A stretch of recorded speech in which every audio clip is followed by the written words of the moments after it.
Yo guys, balik lagi sama Fendi, super cupu. Ini dia jagoan kita dari Apple event kemarin, iPad mini 6. Apakah iPad mungil terbaru ini patut kalian lirik? Buat tahu jawabannya, nggak usah pakai lama, langsung aja kita cus ke kontennya.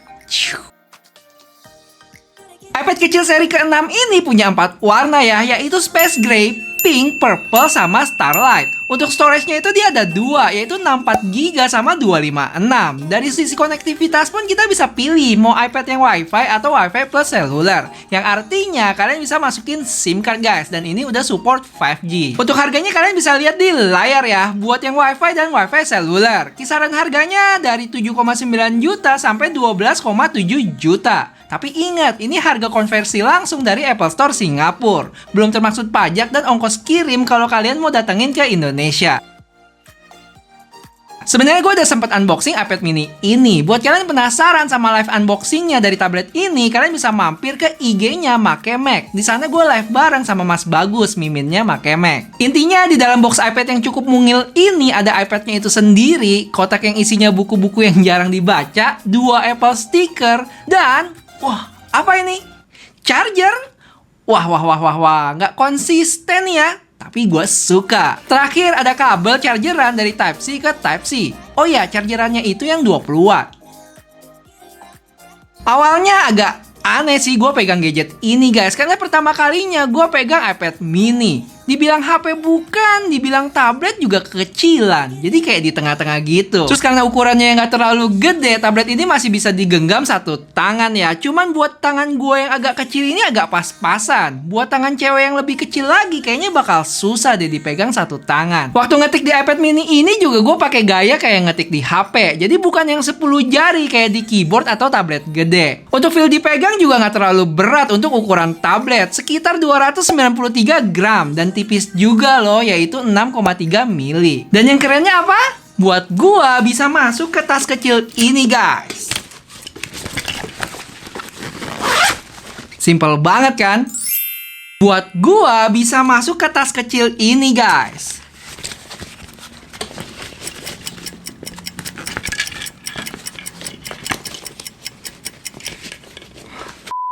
Terus di bagian belakang ada satu kamera di kiri atas, flash, logo Apple di tengah, dan tulisan iPad di bawah dengan material yang agak frosted gitu. Jadi nggak gampang nempel sidik jari. Dari sisi depan dia punya layar 8,3 inch dengan bezel yang bisa dibilang sedikit tebal. Tapi untuk tablet masih wajar ya buat meminimalisir nggak sengaja kesentuh.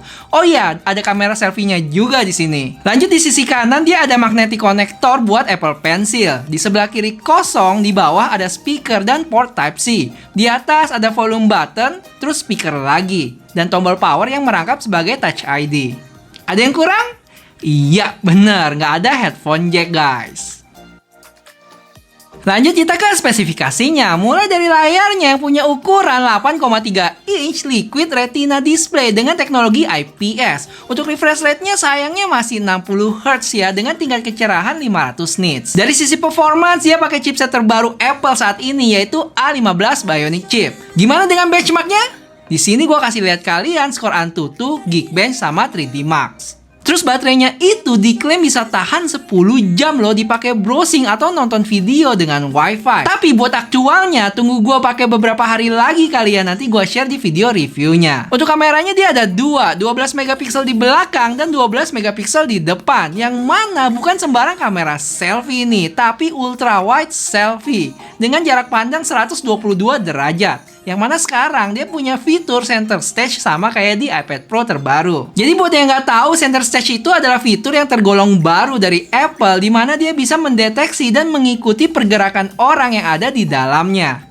Untuk cara kerjanya, by default dia bakal crop in gambarnya. Jadi saat kalian gerak ke kanan atau ke kiri, masih ada ruang buat ngikutin pergerakan kalian. Untuk spek lainnya dia ada support Apple Pencil generasi kedua, USB-C port, Touch ID di power button, tapi nggak ada Face ID. Terus stereo speaker dan Wi-Fi 6.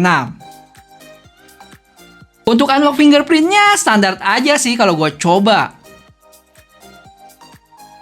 Terus ini dia kualitas speakernya.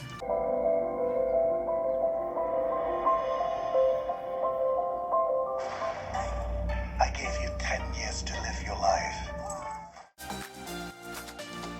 Oke, jujur gue cukup menanti nih tes gaming ini. Apakah iPad mini dengan A15 Bionic chipnya bisa dibuat ngegame? Panas atau enggak? Terus performance-nya stabil nggak sih? Langsung aja di sini gue tes main Genshin Impact dengan settingan rata kanan 60 FPS dan hasilnya cukup mulus ya. Gue cuman berasa sedikit tersendat di menit awal, habis itu lancar aja mainnya. Kalau dilihat grafiknya juga stabil di sini dengan average FPS itu 58 sampai 59. Untuk suhu juga di sini terlihat paling tinggi ada di 38 derajat. Dimana kalau dipegang secara langsung ya cuman anget doang sih. Total gue main sekitar 16 menitan, baterai berkurang 7%.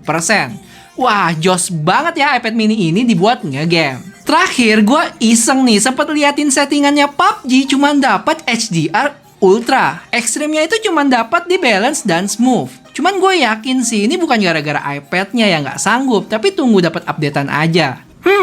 Oke, gue punya ide nih. Siapa yang setuju kalau mau gue bikinin video khusus gaming test buat iPad mini 6 ini? Kalau kalian pada mau, bisa komen di bawah ya. Sekarang kasih tahu gue game apa aja yang bakal dites ntar. Kalau rame, pasti gue bakal bikinin buat kalian. Tapi sebelumnya jangan lupa buat like dulu ya video ini. Thank you. Untuk kameranya menurut gua ya cuman sekedar menangkap momen atau foto-foto barang masih lumayan lah. Yo guys, ini adalah video dari kamera depannya iPad mini 6. Sekalian kita dengerin gimana kualitas mic-nya nih. Cek 1 2 3 1 2 3.